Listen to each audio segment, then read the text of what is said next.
A little-known holiday seemingly came out of thin air to become China's largest shopping event of the year. This holiday is called Singles' Day, celebrated every year on November 11th.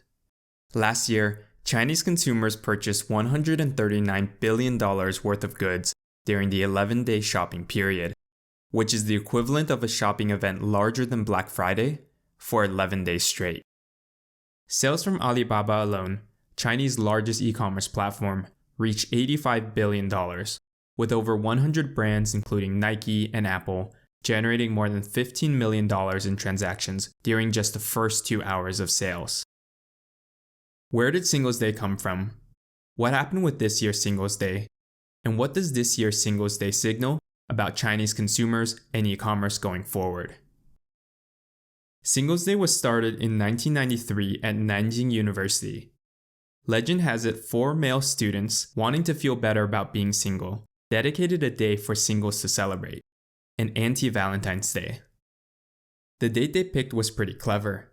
November 11, with the 4 ones in the date, resembles 4 lonely singles.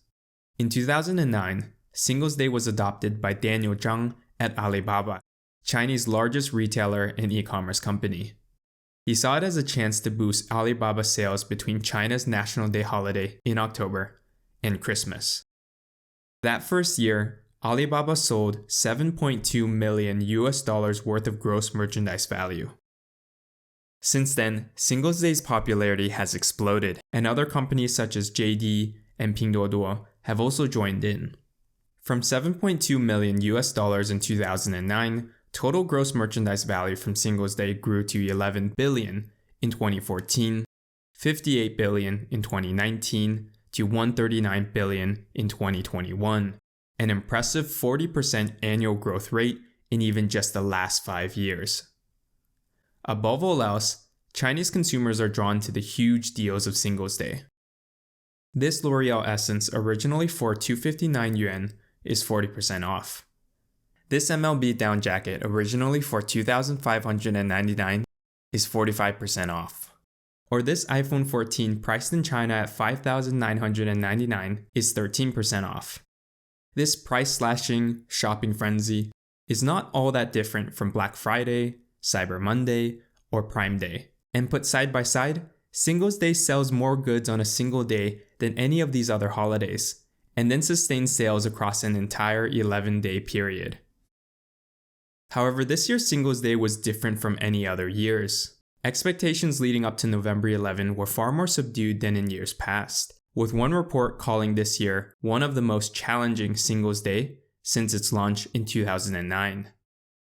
For the first time, Alibaba and JD did not disclose their Singles' Day final sales tally this year, saying only that it was in line with last year's performance. What exactly happened this year? The obvious reasons are China's zero-COVID policy and the global economic uncertainty, which have put a damper on consumer spending. Deal fatigue is also a real thing. Years of Alibaba, JD, and Pinduoduo escalating their discounts and pushing creative promotions are starting to wear on Chinese consumers. For example, you can save over 500 yuan on this down jacket on Alibaba, as long as you apply a coupon for 90 yuan off, use your 88 VIP member discount for 68 yuan off, spend a certain amount across Alibaba stores for an additional 248 yuan off, and use red envelopes gifted from Alibaba. It's gotten so complex that there are even strategies on how to win the best deals across e-commerce platforms.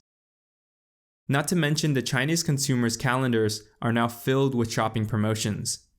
In the single month of May, you have Mother's Day, Spring Tea Festival, Tmall T-shirt Festival, Home Improvement Promotions, Health Day, 517 Communication Carnival, 520 Unofficial Valentine's Day, and much, much more. Also, where did all the hype for this year's Singles' Day go? Gone are the days of Scarlett Johansson and Taylor Swift joining Alibaba's Singles' Day celebrations. Gone also are the days of the live counter tallying sales at Alibaba's headquarters. Companies have toned down the festivities and extravagance this year, in line with the Chinese government's emphasis on common prosperity and objectives supporting moderate wealth for all and cracking down on excessive consumption.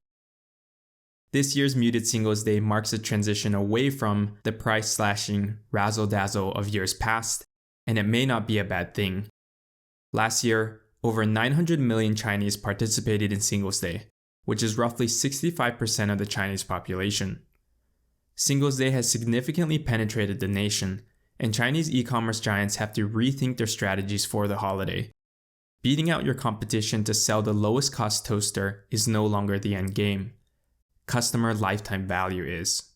That's why companies like Alibaba are shifting focus to its 88 VIP loyalty membership as a longer-term play beyond the shopping holiday. Here's Alibaba executive Cui Xue's take. 但同时，我们坚定地认为，用户的忠诚是很长一段时间里面未来我们客户最确定性的增长的来源。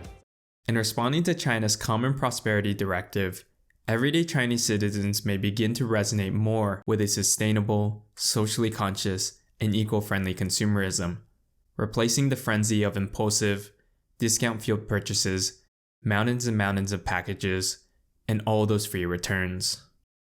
It's safe to say that those 4 lonely bachelors at Nanjing University did not anticipate their anti-Valentine's Day creation growing into the shopping behemoth that it is today.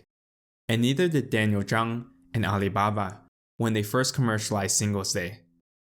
In terms of what's next, it's anything but certain, as Chinese giants like Alibaba, Jingdong, and Pinduoduo must write the next chapter of Singles Day and e-commerce broadly, against the backdrop of global economic uncertainty, continued zero-COVID policy, China's Common Prosperity Directive, and shifting Chinese consumerism. If you like this video and want to see more videos about China tech and its role in shaping culture and lives in China and worldwide, please like this video, drop a comment, and subscribe to our channel.